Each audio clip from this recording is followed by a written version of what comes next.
So I think I will start off with the introduction, and that'll give us a few more minutes to have a few more people sign on.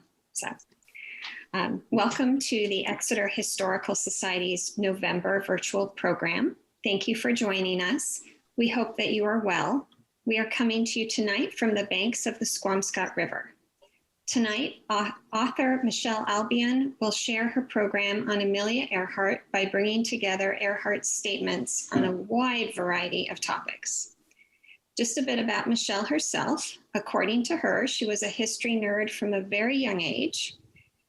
We like those. She was raised in Maine and attended the University of Maine. While earning her master's degree in museum studies at the George Washington University, she worked in the curatorial department of the U.S. Holocaust Memorial Museum.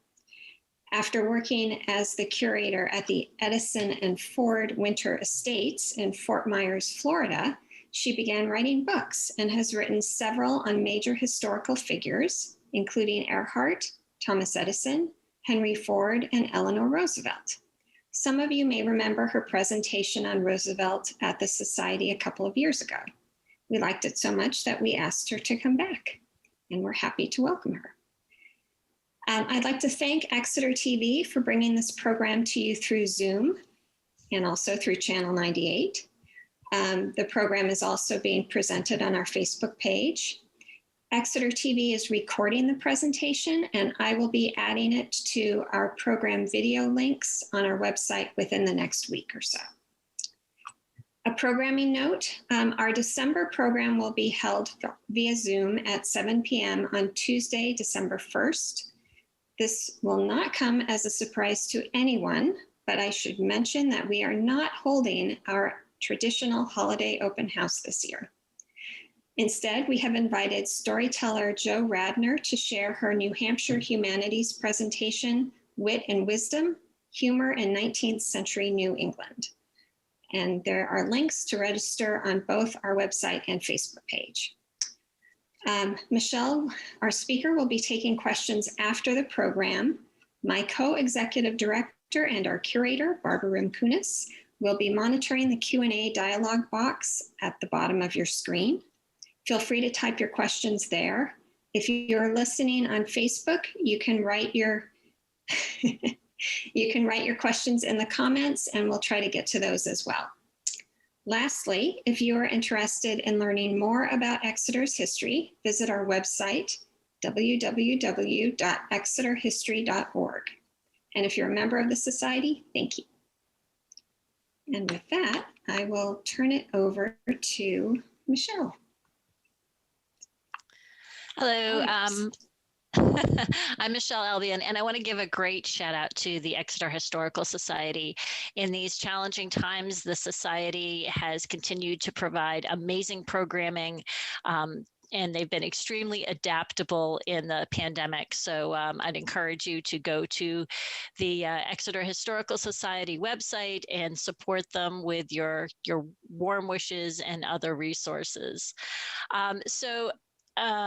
Amelia Earhart is an amazing woman who had a lot to say in her very short life. So I wrote the Quotable Amelia Earhart to kind of talk about the depths of her personality. And so I'll be showing a PowerPoint. Hopefully I can figure out how to do that. And talk about what she said and why she said it. All right, so thank you for your patience. This over here.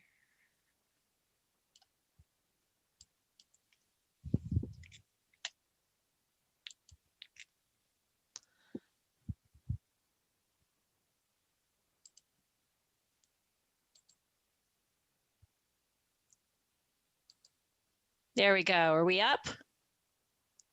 I think you have to hit the share button one more time. Thank you, Bob. Is everybody seeing Amelia Earhart? Yep. Excellent. All right. So the Quotable Amelia Earhart. There There we go. So I'd like to caution you first, don't believe everything you read on the internet just because it has a picture of a quote next to it. One of the things that you'll see is quotes on Facebook and other resources that are attributed to the wrong person. The great thing about a quotable book is that you know that she said it and you know when. So for a little background, Amelia Earhart was born in Atchison, Kansas in 1897 to a fairly well-to-do and comfortable family. Her grandfather was a judge, and she grew up in a very unusual situation in that her parents allowed her and her sister Muriel to be active, to do challenging things, to run around in a way that little girls weren't supposed to. And the picture to your right with the two runners is a roller coaster that she and her sister made and barely survived. But it tells you a little bit about their unorthodox childhood, because girls were not supposed to be rough. We're not supposed to be roughhousing. They'll see that these are gymnasium outfits that were actually pantaloons. So her rather comfortable childhood was really shattered as a result of her dad's alcoholism, and her family moved around a great deal during her later childhood throughout the Midwest. She ended up graduating from high school in Chicago and, wasn't a very happy person. The comment in the yearbook was the girl who wears brown and walks alone. She was not a happy girl. For high school, after high school, she went to Philadelphia. And while there in sort of a finishing school, she went to visit her sister in Toronto. And Canada was already involved in World War I. She began working as a nurse. She kidded around that they allowed her access to the dispensary because she was the only one who wouldn't drink the medicinal alcohol. It was that experience really changed her and changed her ideas about war and politics. And we'll be talking about that in a minute. In 1920, she took her first airplane ride and she loved it and got her license in 1921. And her instructor was a woman, Netta Snook, who was a very famous pilot at the time. So now we're going to talk about what Amelia Earhart had to say on planes, flying, and pilots is one of the chapters. Ours is the commencement of the flying age, and I'm happy to have popped into existence at a period so interesting. She did come at a very pivotal time. After World War I, there was a lot of surplus aircraft, and so people were buying aircraft and they were barnstorming and they were doing fairs and circuses, and there was trick flying by men and women. And so a lot of people were exposed to aviation. She said, I am lonesome for the companionship of women in aviation. When I want to talk shop in aviation at home, there are only men to talk to. And there were. Women were very rare. And ironically enough, they're still rather rare in aviation today, especially commercial aviation. There's a chapter about Earhart's own flights. So in 1928, she decided that she was going to do a transatlantic crossing.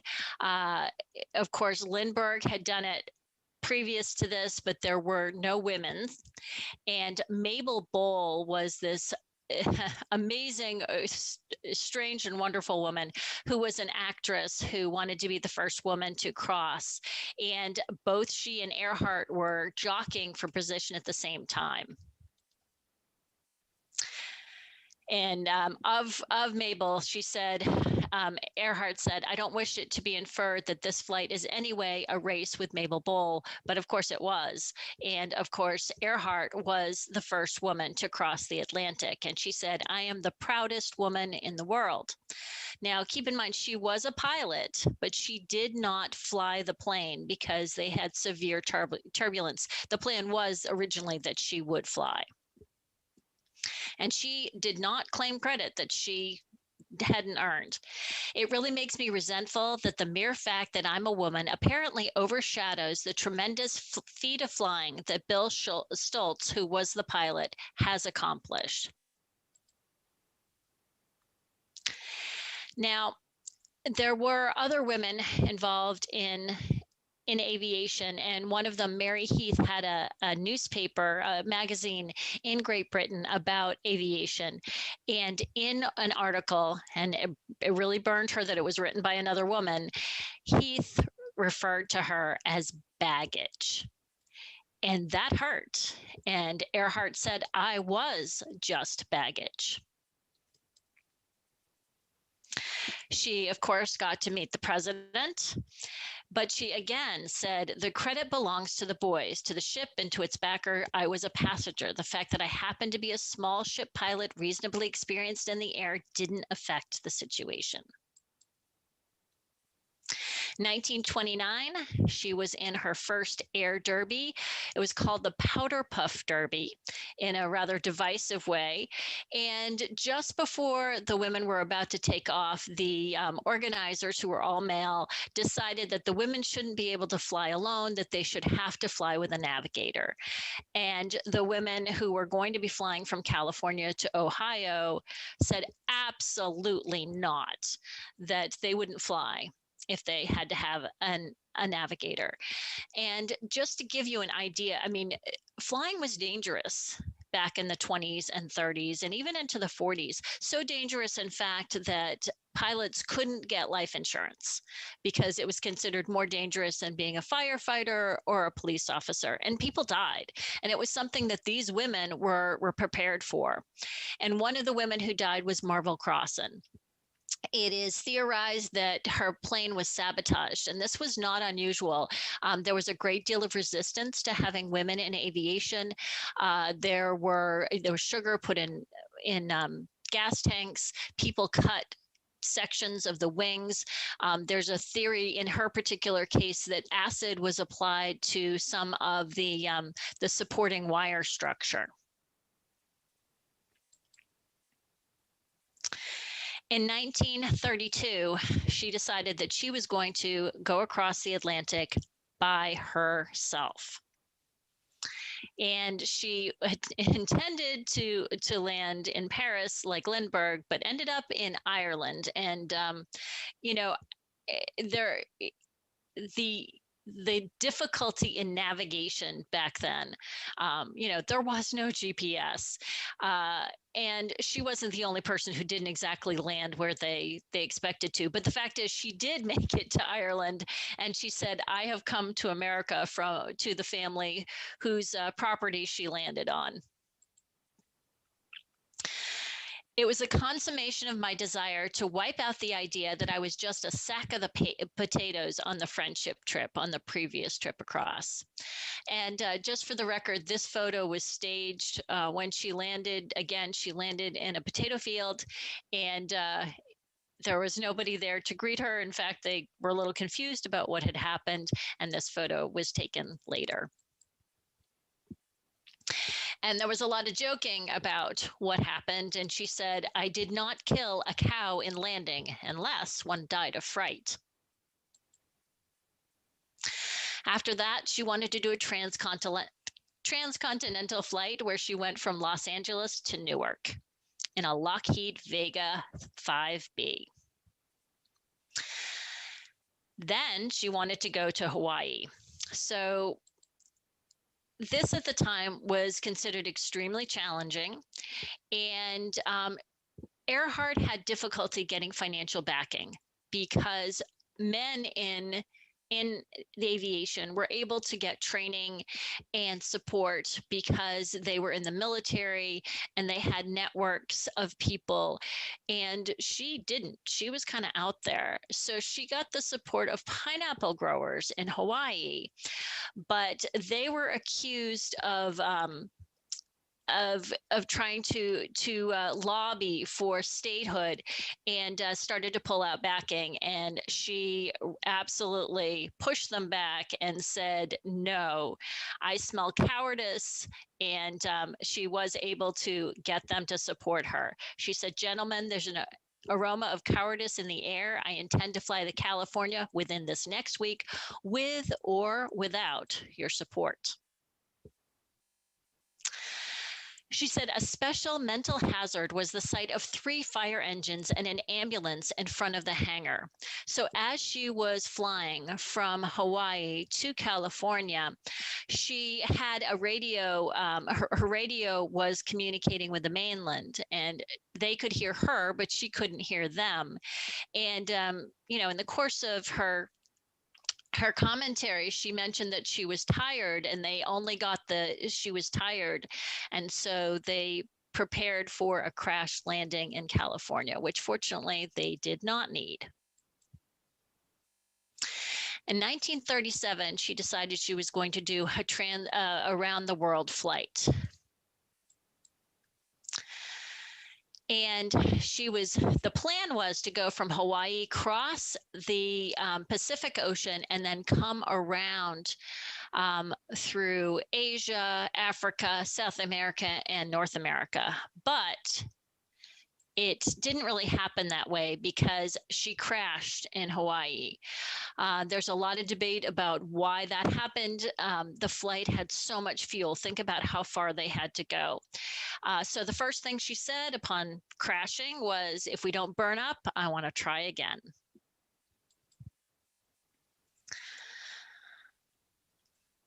So when asked why she was doing this, she said, "So I'm more or less mortgaging the future to go on. But what are futures for?" Many pilots were really fatalists. They figured they were going to die eventually, so why not go out with a bang?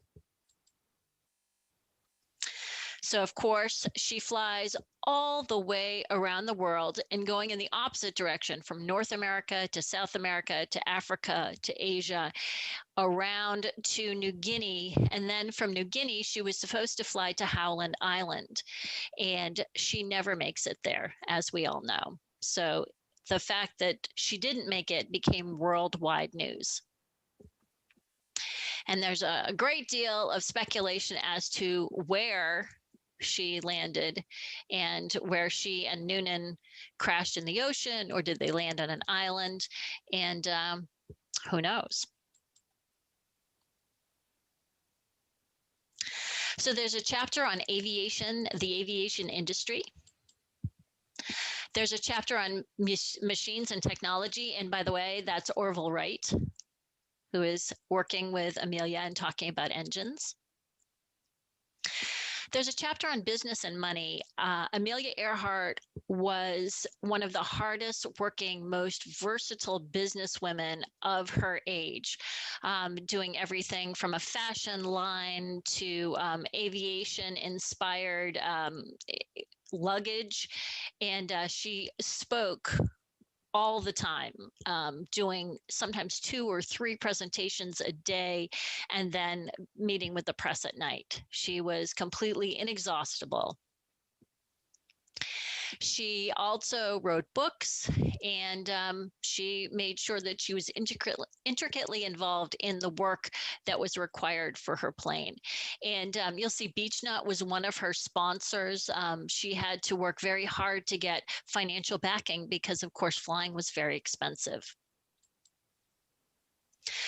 There's a chapter on politics and government. There's a chapter on war.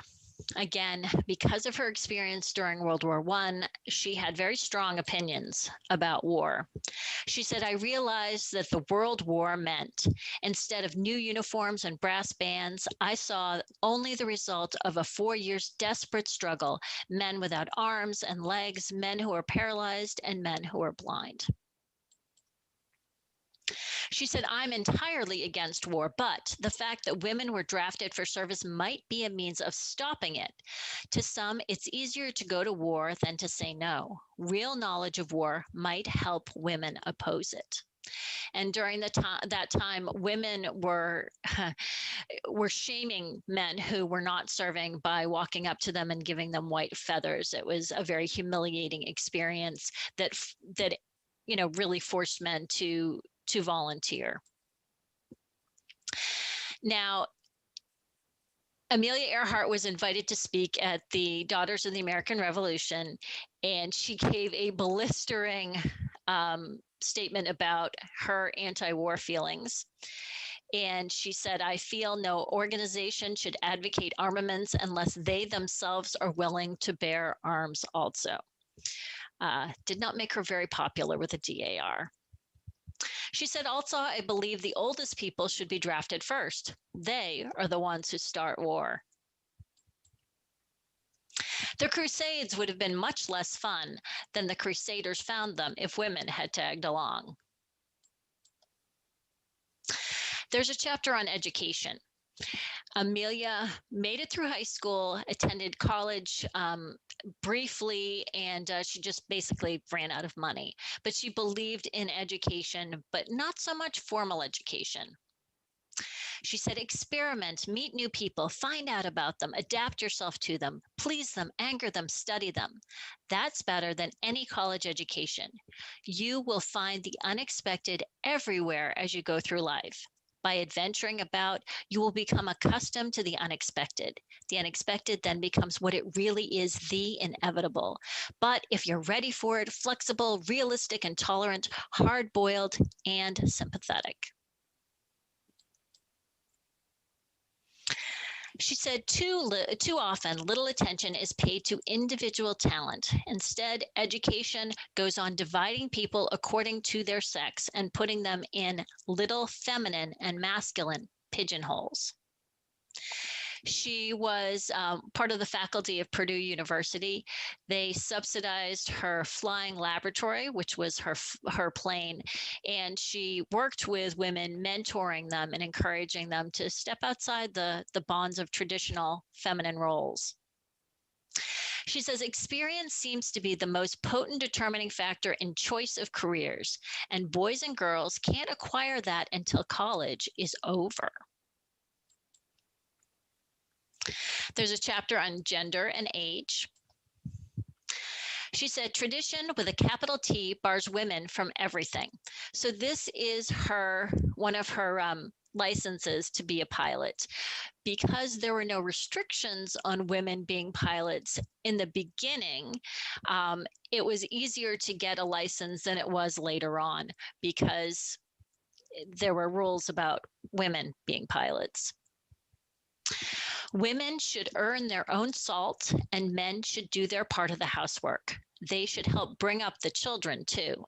So you look at this ad, which talks about women serving men, and here she is saying that men should help take care of the kids, men should help with the housework, women should be out in the workforce. These were very controversial ideas in the 1930s. She said, women have opened so many doors marked impossible that I don't know where they'll stop. And these are other pilots from the 1929 Powder Puff Derby. With their mother's milk, little girls commence to absorb don't and can't and mustn'ts. You know the stuff. Well, we aren't really a civilized people until such foolishness is stopped. This is her as a little girl. She said, women must try to do things as men have tried. When they fail, their failure must be but a challenge to others. I gave a talk where a gentleman afterwards talked about all of Amelia Earhart's crashes, and there were many, and said that Lindbergh had never crashed. And so I pulled over my computer and we did a little Googling, and yes, Lindbergh, even Lindbergh crashed too. It was very common for pilots to crash because there were so many, they didn't have GPS, weather was an issue, and they didn't have the instrumentation that they do today. She said, I've had practical experience and know the discrimination against women in various forms of industry. A pilot's a pilot. I hope that such equality could be carried out in other fields so that men and women may achieve equally in any endeavor that they set out. There's a chapter on marriage, parenting, and birth control. So Amelia Earhart had a her financial sponsor, her promoter, was this gentleman, Palmer, who proposed to her 6 times before she finally agreed to marry him. And she wasn't particularly excited about the concept of marriage. She said, I'm still unsold on marriage. I don't want anything all the time. I think I may not be able to ever see marriage as anything except a cage until I'm unfit to work or fly or be active. And of course, I wouldn't be desirable then. But after 6 attempts at proposals, she finally agreed to marry him. But she gave him a prenuptial letter that would be very daunting to, I think, most men. She said, I shall not hold you to any medieval code of faithfulness to me, nor shall I consider myself be bound to you similarly. She said, please let us not interfere with the other's work or play, nor let the world see our private joys or disagreements. Her parents very publicly disagreed, and they ended up in divorce. And she didn't want that kind of unpleasantness in her family. She said, I may have to keep some place where I can go to be myself now and then, for I cannot guarantee to endure at all times the confinement of even an attractive cage.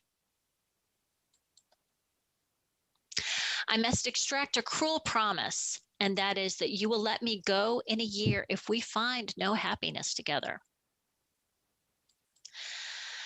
But thankfully, they did have a very happy marriage. She said, I will try my best in every way to give you that part of me you know and seem to want. There's a chapter on human qualities and emotions. On health and exercise, her partner had a son who was not very pretty close to Amelia's age, and he has this one great quote where he describes her in a bathing suit as a bag of bones because she was so thin.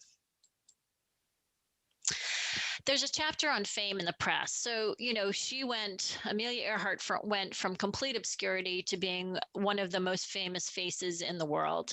And as we all know, that has costs. She said, the press introduced me to an entirely new person. It appeared that I was a demi-orphan. My father, I learned, had been dead for 4 years. I saved that clipping for him. One day I read that I was wealthy. The next, the sole purpose of my flight was to lift the mortgage from the old homestead, which there isn't any. Homestead. So she was flying for herself, and the yellow press couldn't imagine that a young woman would want to do that. They had to say that, it had to do with family, that it had to do with finances. She said, I feel now that I'm in a position to really appreciate the privacy of the proverbial goldfish. There was no privacy. She said, yes, the mail has brought diverse proposals of marriage and approximations thereof. Perhaps the widespread publication of my photograph has kept the quantity down. So one of the first things that her promoter told her was that when she smiled, she needed to close her mouth because she had that big gap between her teeth. So before she took the first flight across the ocean, she was obscure and nobody knew who she was. But afterwards, there was lots of pressure for her to be supportive and help others. So Admiral Byrd was putting together an expedition to go to the North Pole, and the Lucky Strike cigarette brand wanted to put out an ad with cigarettes to support that effort. The money would go to Bird. So Amelia Earhart, who did not smoke and did not really approve of smoking, agreed. But she said, all right, if they'll be absolutely sure, they'll say the cigarettes were used by the crew, not by her. I don't want to do it, but the $1,500 will go to Dick, which is Admiral Byrd. So she agrees to this ad and then immediately is vilified by the press because smoking in the 1920s and early 30s was associated with prostitution and other very unseemly pursuits. And she was very embarrassed, and she lost an opportunity to write for McCall's magazine. So it was a disaster for her, but it was an experience that she learned that she had to be really careful with the press. So she stirred up this wonderful friendship with Eleanor Roosevelt. And Eleanor Roosevelt learned to love flying because when Amelia Earhart was attending a dinner, Roosevelt said, I would love to fly someday. And Earhart said, why not today?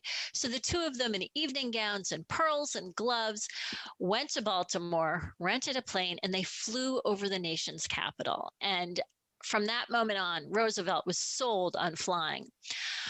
But when Earhart came to the White House, she was asked by a reporter to describe the cuisine. And if you know anything about Eleanor Roosevelt, her White House was criticized widely for its horrible, horrible food.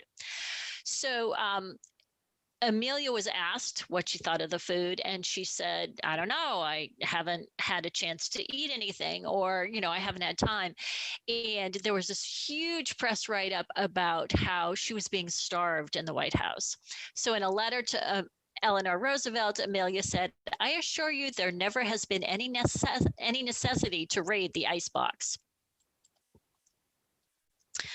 Miscellaneous is always my favorite chapter of quote books because it's where all the wild stuff that doesn't fit anywhere else ends up. She said on adventure is worthwhile in itself.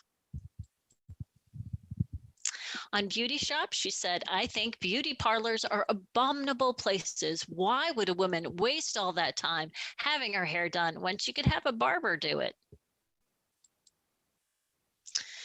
On motorcycle police officers, she said, they're so good to look at.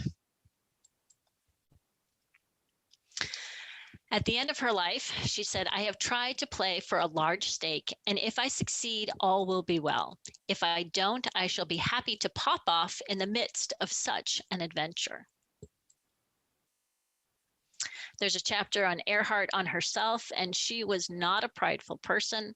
She was extremely modest and always went out of her way to support and encourage others, especially women pilots. Her husband, who was her promoter, not so much, but she was very supportive of other pilots. There's a chapter, Amelia Earhart, on others. Others on Amelia Earhart. Eleanor Roosevelt said of her, she's helped the cause of women by giving them the feeling that there's nothing they could not do. Bess Furman, the journalist, said, looking as much as Lindbergh as a woman can look like a man and hating the resemblance, Amelia breezily gathered up goodwill among news writers as easily as Lindbergh collected antagonisms. She was so patient with the press. After a grueling day of flying and giving talks, she always made time for the press. And, that's where a lot of these quotes come from, because she would, stay up till 1 o'clock in the morning and be interviewed by 2 or 3 newspapers. And then she'd get up at 6 and be off on the next day. Florence Poncho Barnes was another pilot who was very colorful.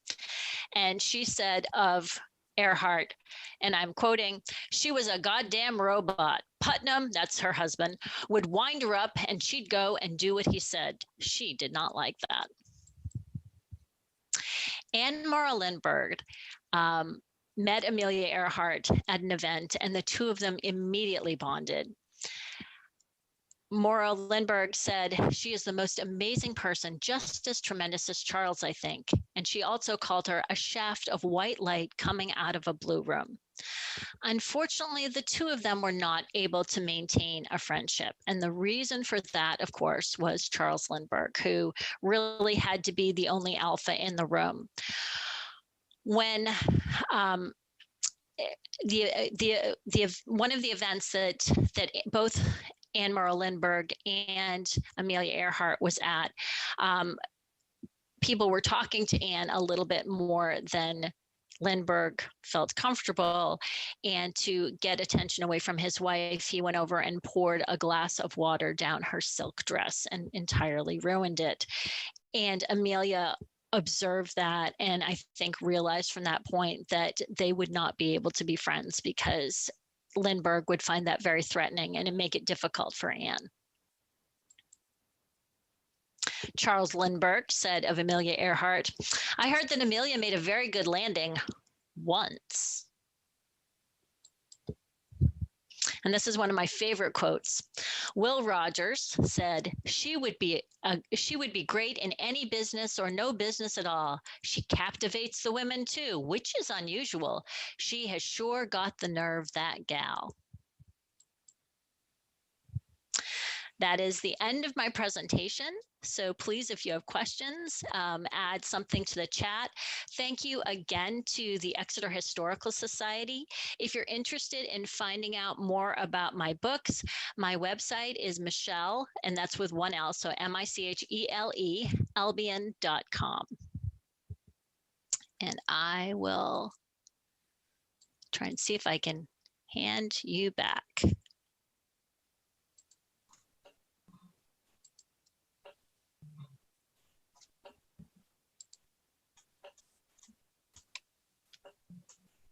All right, really, I can.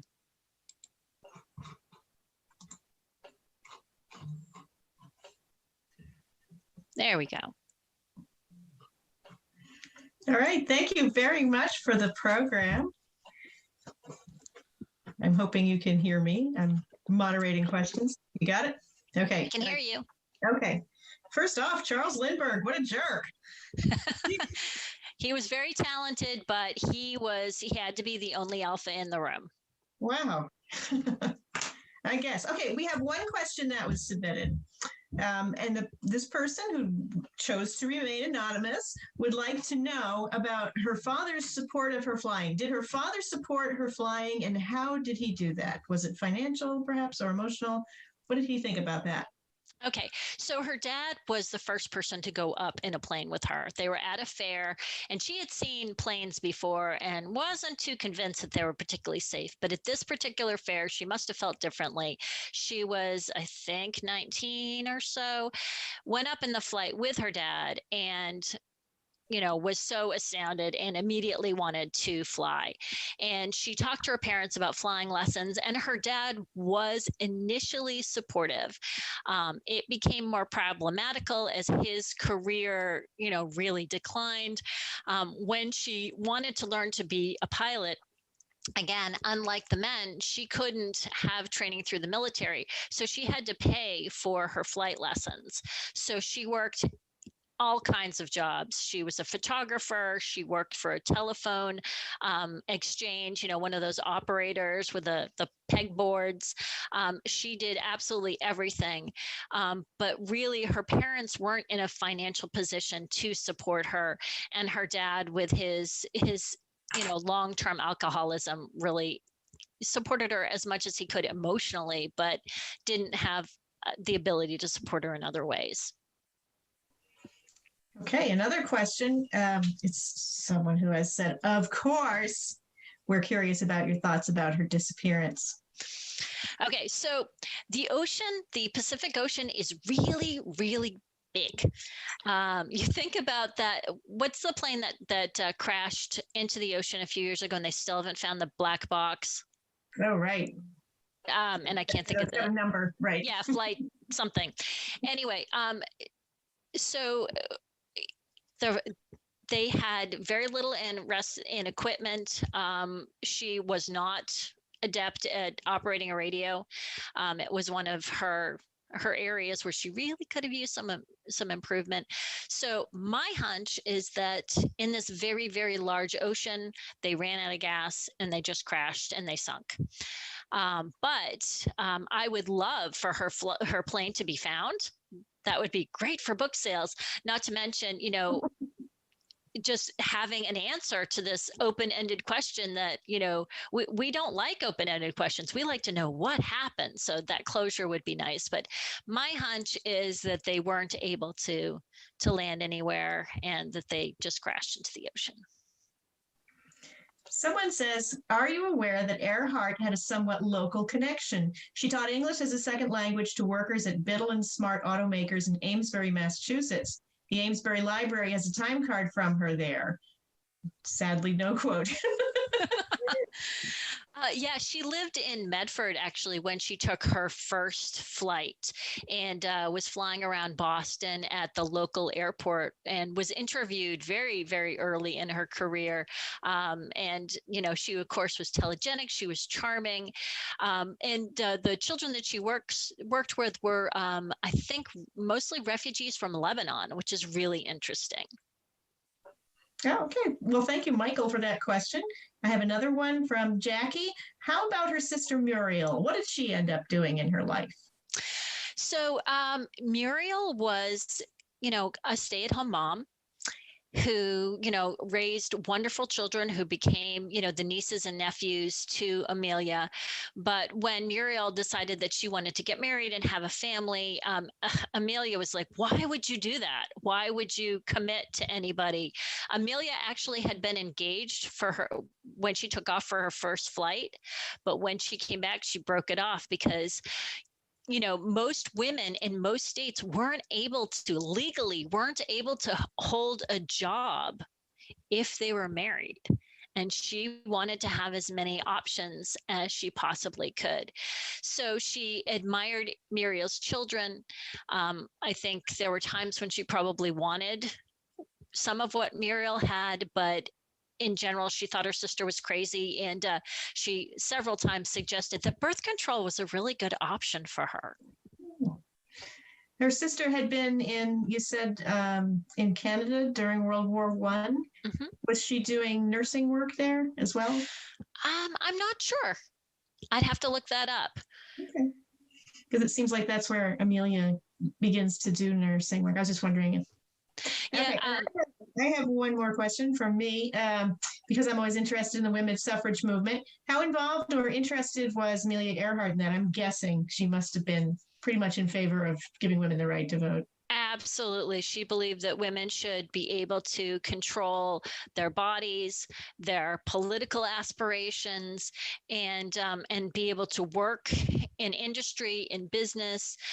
She really wanted true equality. And by that, she also wanted equality for men. She wanted men to be able to have the choice to be home with their kids, to do non-traditional careers, childcare, cooking, that kind of thing, which, at the time, there were very defined gender roles. So it was kind of revolutionary.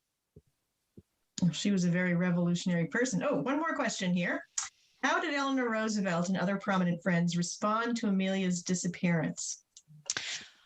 They were devastated. She was only, I think, 32 years old. She had so much ahead of her. She was such a role model.